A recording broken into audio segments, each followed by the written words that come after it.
ოპერისა და ბალეტის თეატრის გახსნისადმი მიძღვნილი კვირეული გრძელდება. ხელოვნების სასახლის საექსპოზიციო დარბაზში რამდენიმე წუთის წინ გამოფენა გაიხსნა, სადაც უნიკალური საოპერო და საბალეტო კოსტიუმებია წარმოდგენილი. ადგილზე იმყოფება ჩვენი კორესპონდენტი ნათიკა ბერძული, ახლა მომბის პირდაპირ ეთერში ისაუბრებს. ნათიკა, გისმენთ, რა კოლექციაა წარმოდგენილი საექსპოზიციო დარბაზში?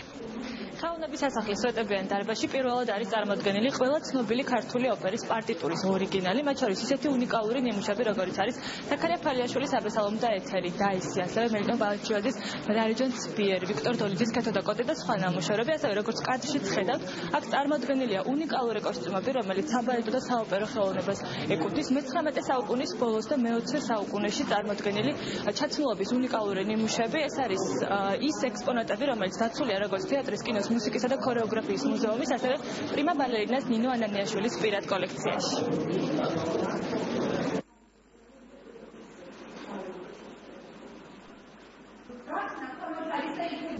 ძალიან მოხარული ვარ, რომ აქ ხელოვნების სასახლეში მორიგი გამოფენა იხსნება.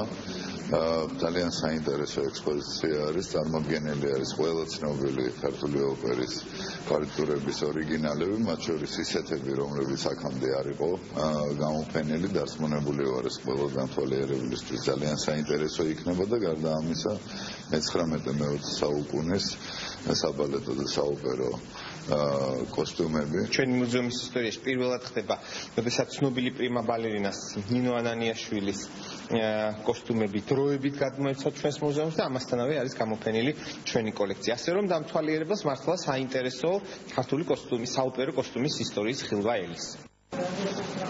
ექსპოზიცია, როგორც უკვე იცით, ოპერისა და ბალეტის თეატრის გახსნის კვირეულის ნაწილია და ის ერთი კვირის განმავლობაში გაგრძელდება. გალზა ამ გამოფენისა დაგეგმილია არაერთი მნიშვნელოვანი ღონისძიება, მათ შორის ოპერის ფარდის აღდგენის ისტორიაზე გადაღებული ფილმი, რომლის პრეზენტაციაც ხვალ გაიმართება, ხოლო რაც შეეხება ოპერისა და ბალეტის თეატრს, როგორც იცით, 6 წლიანი პაუზის შემდეგ 30 იანვარს გაიხსნება ის საზეიმოდ.